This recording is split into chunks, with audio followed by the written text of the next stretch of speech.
Allahu Akbar,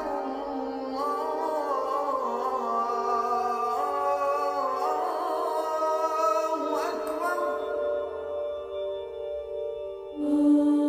Welcome to Understanding Islam, Week 8.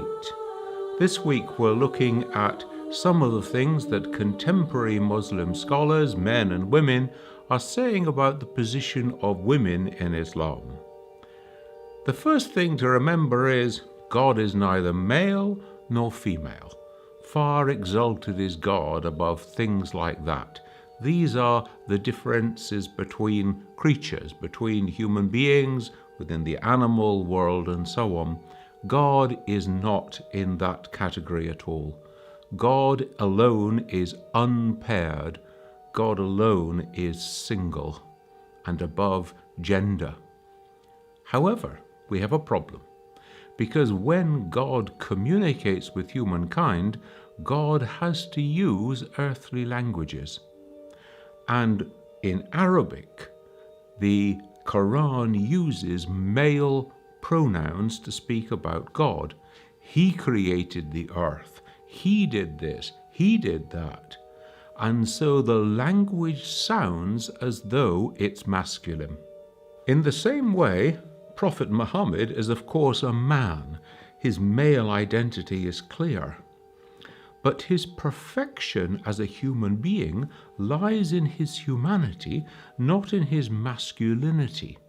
So he is therefore the perfect role model of what it is to be human, as well as what it is to be a man, because obviously he is a man. The nature of the Arabic language is that the language sounds masculine. So it uses the term men, and it uses masculine pronouns, meaning all humankind. So just as the Prophet is the perfect example of what it is to be human, so we need to understand the masculine language of the Qur'an to refer to all human beings, unless it is specifically indicating that it is speaking of the male gender or the female gender. And in one verse of the Qur'an, we actually get the Qur'an making this point in repeating exactly the same teaching, first of all to all Muslim men, and then secondly to all Muslim women, reminding us that the teaching of Islam, the teaching of the Qur'an, applies equally to men and to women. This is true of the Qur'an and of the early times of the Muslim community, in which Muslim women were transmitters of hadith. They were explaining to the male leaders how the Prophet had understood and interpreted these verses. They were teachers within the community. They were teachers of men as well as of women. However, as time went on, it was the men within the community who took over the scholarly roles. They were the ones who commented on the Qur'an. They were the ones who commented on the hadith collections. They wrote the biographies of the Prophet. They it was who actually drew up the codified form of the Sharia. Now, therefore, that means that we have to be careful when we are reading all these texts to say, is this written through a male lens, or is this written without full awareness and full recognition that it's applying both equally to male and female? The reality within any community is that you can have wonderful ideals and you can have realities that fall far short of those ideals. The same has happened within Islam. Now, one of the ways in which men control the community and therefore control the women of the community is that they restrict the access to education. And so we have come through centuries in which Muslim women have really learned about Islam either at the hands of male teachers or from their older grandmothers and aunts, from the older women of the community. In other words, they haven't had direct access to the Qur'an and to all the literature of Islam because they have not had access to education. Now, this is what makes the 20th, 21st century so important and so challenging, because we now have two generations of Muslim women who have equal access to education and therefore access to the sources. So we have Muslim women who are today reading the Quran and translating it into other languages, giving, as it were, through a lens that is from a woman's perspective, reading the same passages and translating them, but perhaps in ways that are not so male-clouded in their vocabulary and their terminology. Similarly, we have both male and female scholars who are going back into the history of Islam, and they are drawing out the important contribution of Muslim women. One male Muslim scholar, for example, started to look at the women transmitters of the hadith and has been astonished to find just how many transmitters of hadith actually were women, and has been writing up their biographies. And this is now becoming a multi-volume work. So we are beginning to get access to the contribution of women down through the centuries. Not surprisingly, Muslim women in the contemporary period are also beginning to interpret the Quran themselves, and so we're getting tafsir, which is written by women. And women are working out what it is to be a Muslim woman within contemporary society, within contemporary Islamic societies, but also in minority contexts, because so many millions of Muslims are living in minority contexts in the world today. And therefore we're seeing a sociology which is developing, especially in Europe and the United States. And we're seeing the phenomena of women converts to Islam and listening to their stories of what attracted them. So that there is a huge amount of literature that has been generated over the last 20 or 30 years from Muslim women and from Muslim men writing about the condition of Muslim women within society. There's a list of these various books on the handout, the article that goes with this particular episode. If you go to my website, you can download it there, and you will see a listing of those books and the scholars who are working on them and the richness of the literature that has been developed over these couple of decades.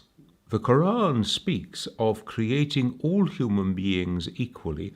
All human beings are created from a single seed. And indeed, when we have the creation of Adam and Eve in the Quranic edition, we find that the Arabic there is very carefully always writing in the dual form. Both of them are created, both of them are tempted, both of them succumb to that sin. So there's no suggestion then in the Quran that Eve, as it were, is the one who is to blame for Adam's sin. Both of them are involved. Indeed, in one verse of the Quran, Adam is singled out rather than Eve as being the one who is most principally at blame here. When the Quran speaks of creating human beings, like all other forms of creation, are created in pairs. We are created in pairs in order that we may bring comfort to each other, in order that we may fit together, in order that we may enrich one another. Now, the talk of equality then is very important here. What means equality in Islamic understanding?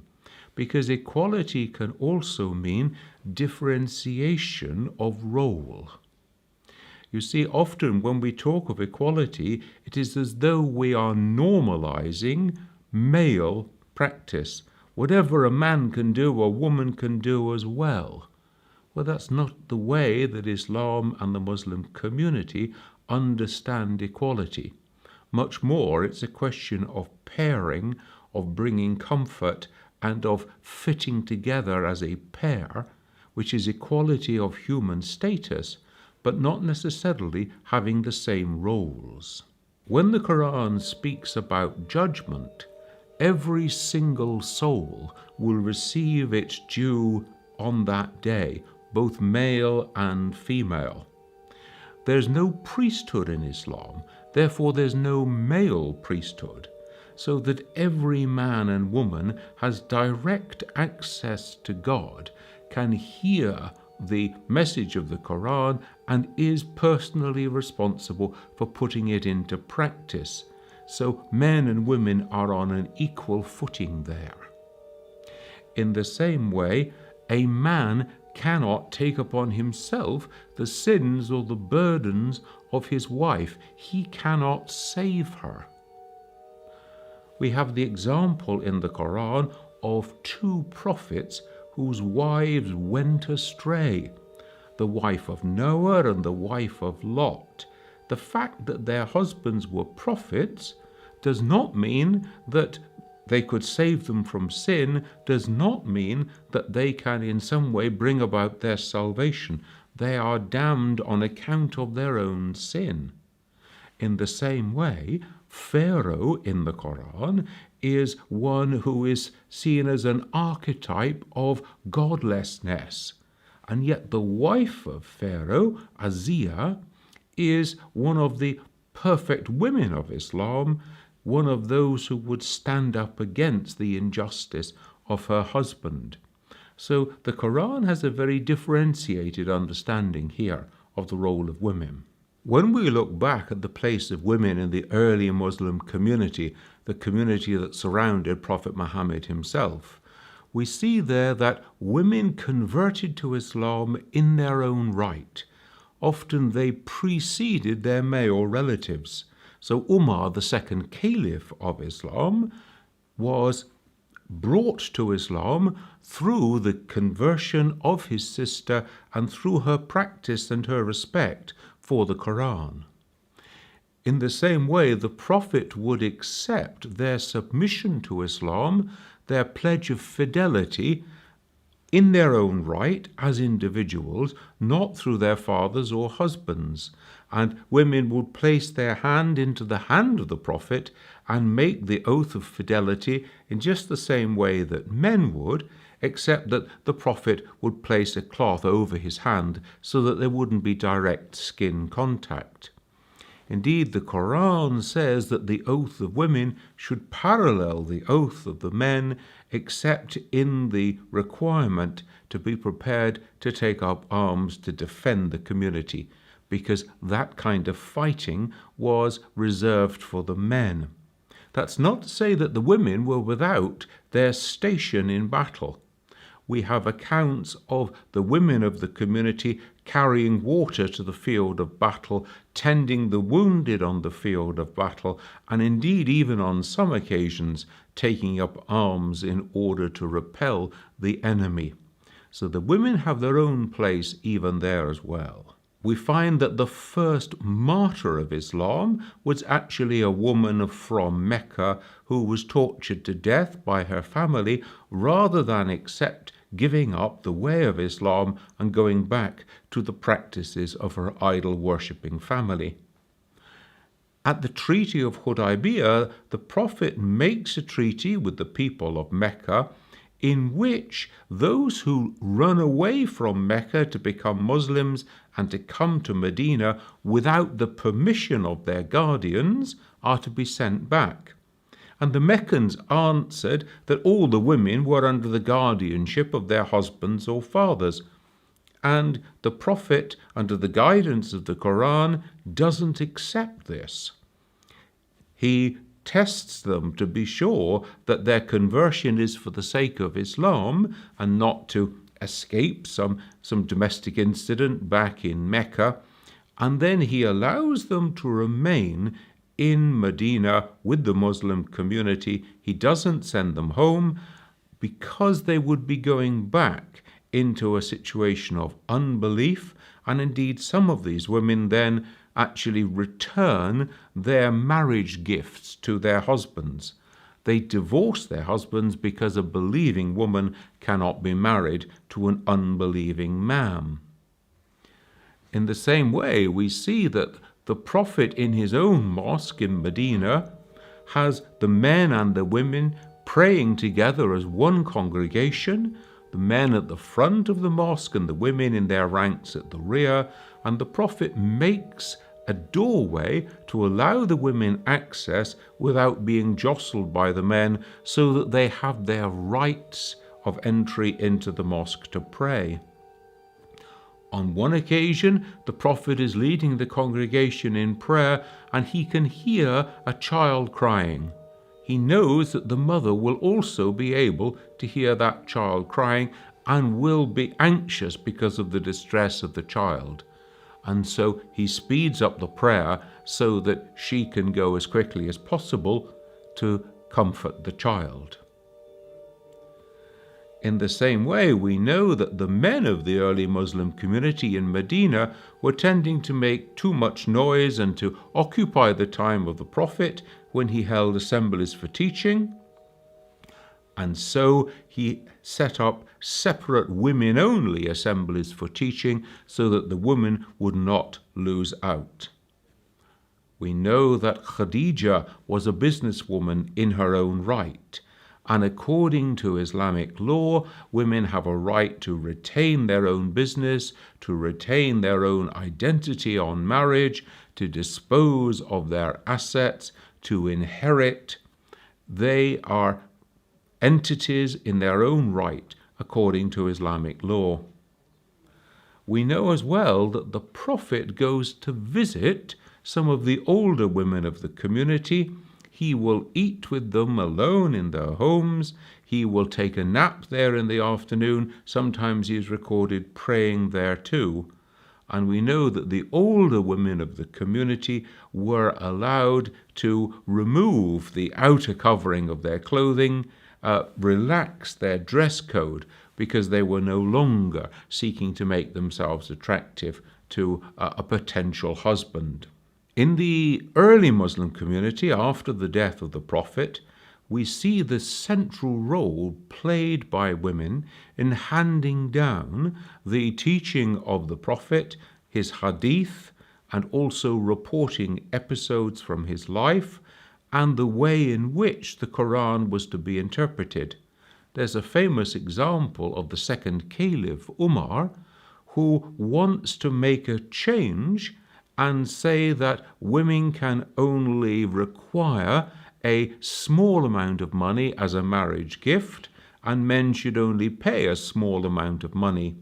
And he's actually challenged. One of the women in the community present in the mosque stands up and says, "This is not acceptable because you are banning something that the Qur'an has permitted." And Umar, upon reflection, has to accept that she is right. And he revokes that proposed teaching, and instead the way that the Qur'an had taught, the way that the women of the community remembered and interpreted the teaching of the Qur'an, became the practice of Islam. The coming of the Qur'an and Prophet Muhammad brought about a social revolution in the life of the Arabs who became Muslims.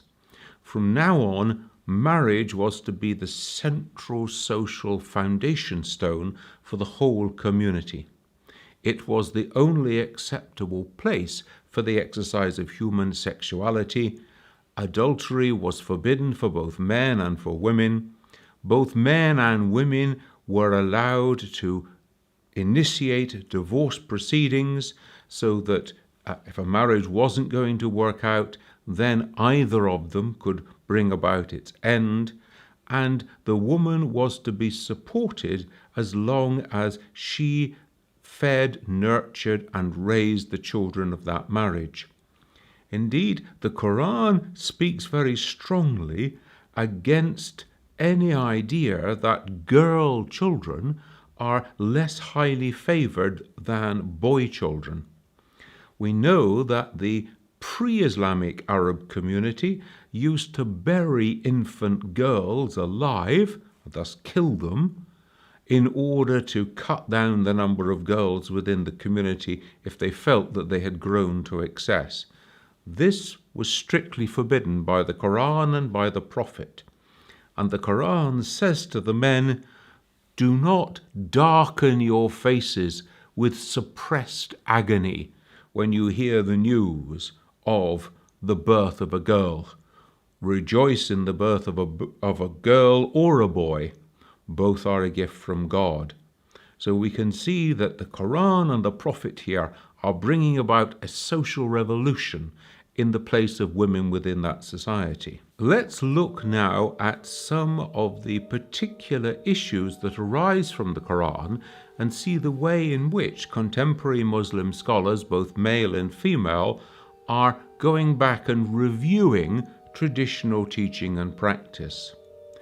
We have in the Quran the incident of a financial transaction which should be witnessed.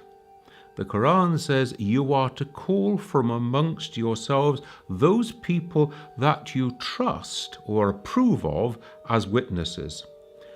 2 men or 1 man and 2 women." Now, this has often been interpreted as though women are somehow inferior as witnesses, or that the evidence of 2 women equals the evidence of 1 man. Contemporary Muslim scholars are looking at this and saying, wait a moment, first of all it says, "Call from amongst those that you approve of witnesses." So there's no question here that a woman is somehow not equipped to be a witness as such. Again, what is the context? The context is a financial transaction. It was men in that society who conducted financial transactions, and therefore it was an area that was unknown to the women of the community. And this gives the meaning of the verse in order that they can remind one another. If we look at other teaching in the Quran on the question of witnesses, we can see that this case is not repeated elsewhere. If you are making a will, then you are to call 2 just people as witnesses, ideally 2 Muslims, but if death approaches when somebody is traveling, for example, non-Muslims will do, as long as they are just, truthful, honorable people. It doesn't make any mention of their gender. We can think too of situations in which it would be impossible that men could be called as witnesses.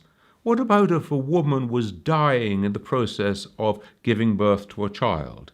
What about if a woman was suddenly taken ill in the women's baths, for example? It's unthinkable that you could be sending for male witnesses here. And so female witnesses would be those who would be just and chosen to be witnesses to a will in these contexts. Sometimes the Quran talks about 2 witnesses, sometimes it talks about 4 witnesses. The difference here is about the gravity of the situation, not about the gender of the witnesses. If we look at the particular situation of a man who accuses his wife of adultery but has no witnesses other than his own testimony, he is to swear before God 4 times that she is guilty of this offence, and then the 5th time to invoke the curse of God upon himself if he is lying. The woman also has the right to swear 4 times that this is not true, she has not committed adultery, and on the 5th occasion she is to invoke the curse of God against herself if she is lying. An exactly parallel situation for both men and women. So there's no suggestion here that a woman is ill-equipped to actually make oath, to make testimony before God. The two of them are then left to the decision of God on the day of judgment. In the same way, the Qur'an does not lay down the requirements of evidence either in the civil or in the criminal courts. These are things on which the scholars of Islam have deliberated and come to different conclusions down through the centuries. Therefore, many contemporary scholars of Islam, both men and women, are saying that this particular verse of the Quran that talks about a financial transaction is a special case, given the requirement of understanding better the world of finance. Contemporary scholars have also looked again at the question of polygamy. The verse about polygamy, which permits a man to marry 2, 3, or 4 wives, provided that he can treat them all equally, was actually revealed just after the Battle of Uhud. Now, this battle was significant because 10% of the Muslim men who went to battle were killed. This left a large number of widows and orphans. And the verse is revealed in the Quran in the context of doing justice to the orphans. And this is a theme which is repeated many times in the Quran. You are to be judged according to the way in which you do justice to the orphans within your society. So how is one to do justice? You see that a lot of the women who were in Medina at this time, their families were still in Mecca. They were still unbelievers, idol worshippers, so they couldn't possibly be sent home to them. How could it be that a woman could exist with or without orphan children in a society without the protection of a male household, without the protection of a husband? And so permission was given in this verse for them to be married into existing families as a second wife, in order that justice should be done to the widow and to the orphans. Now, Muslim commentators today are pointing to the fact that this is actually an exceptional circumstance brought about by the number of widows and orphans, the context of their families being back in Mecca. And so the norm, they say, is that of monogamy. The Quran actually says, if only you knew how difficult it was to treat them all equally, then one is better. So a preference for monogamy and a permission under particular circumstances for polygamy in order to do justice to the widows and orphans. It's important here to remember that the Prophet himself, in the last 10 or 12 years of his life, actually sets out a pattern by marrying widows and orphans of the way in which they should be given respect, given status within the Muslim community. There is a verse in the Quran that talks about the actions that are to be taken if there is a dispute within a married couple.